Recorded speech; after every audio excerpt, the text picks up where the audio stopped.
Hello guys, আসসালামু আলাইকুম। Welcome to my new blog. আজকে চলে আসলাম আরেকটি ব্লগ নিয়ে। আজকের ব্লগটি হচ্ছে চট্টগ্রাম থেকে সরাসরি সীতাকুণ্ড চন্দ্রনাথ পাহাড়। সো গাইস, আপনারা এসে এখানে রেস্ট নিতে পারবেন। সামনে একটি দোকান দেখতে পারবেন, ওই দোকান থেকে একটি করে লাঠি নিয়ে নেবেন। সো বন্ধুরা, আমরা কথা না বাড়িয়ে চলে যাচ্ছি আমাদের মূল ভিডিওতে।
সো বন্ধুরা, উপরে এসে একটি দোকান দেখতে পারবেন। এই দোকান থেকে আপনারা খাওয়ার জন্য কিছু নিয়ে নিতে পারবেন।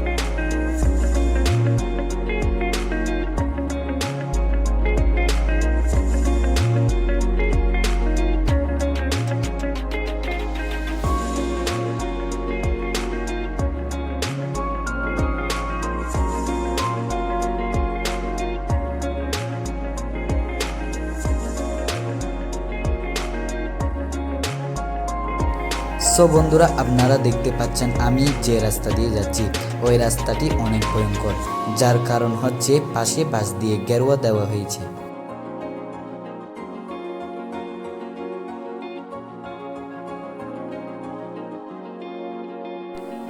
আপনারা দেখতে পাচ্ছেন রাস্তার দুই পাশে বাঁশ দিয়ে গেরুয়া দেওয়া হয়েছে। আপনারা একটা জিনিস দেখতে পাচ্ছেন, আমি যে সিঁড়ি দিয়ে উঠতেছি ওই সিঁড়িটা একটু অদ্ভুত ধরনের।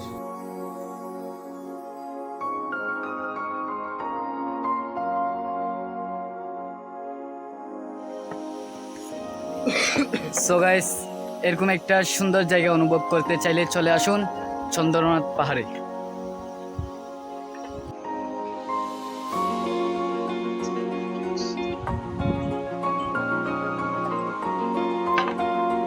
সো বন্ধুরা, আমি এখন চলে আসলাম শ্রী শ্রী বীরপক্ষ মন্দিরে।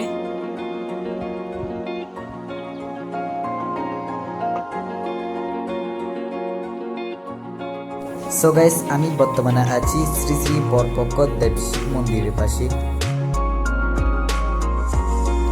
সো গাইস, আমরা এখন বর্তমানে মাঝপথে রয়েছি। আমাদের গন্তব্যে যেতে আরো কিছুটা সময় লাগতে পারে।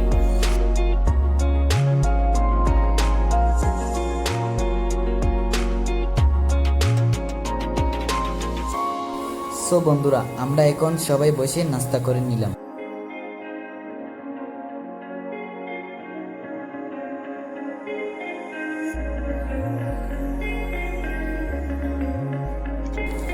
সো বন্ধুরা, অবশেষে আমরা আমাদের গন্তব্যের মধ্যে চলে আসলাম।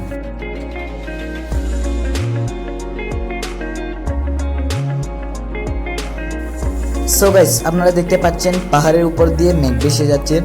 যখন বৃষ্টিপাত হয় তখন মেঘগুলা অনেক কাছে দেখা যায়।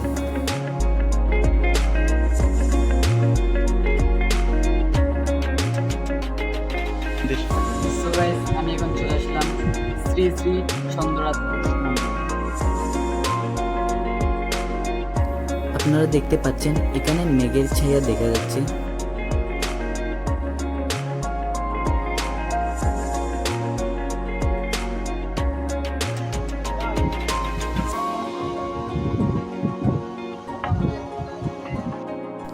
সো বন্ধুরা, আপনারা দেখতে পাচ্ছেন আমি এখন এমন একটি রাস্তা দিয়ে যাচ্ছি পাহাড়ের ভিতর দিয়ে। এই রাস্তাটি অনেক ভয়ঙ্কর। সো বন্ধুরা, এই পাহাড়ে ওঠার সময় এক রাস্তা দিয়ে উঠতে হয়, অন্য রাস্তা দিয়ে নামতে হয়। আপনারা দেখতে পাচ্ছেন পাহাড়ের সিঁড়িগুলো অন্যরকম।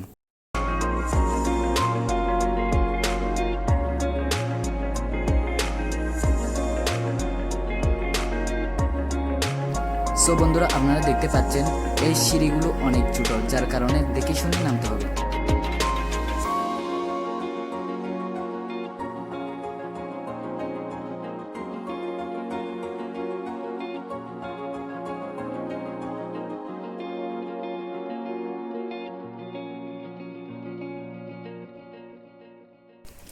সো বন্ধুরা, আজকের মতোই ব্লগ এখানে শেষ। সবাই ভালো থাকবেন, সুস্থ থাকবেন। আসসালামু আলাইকুম।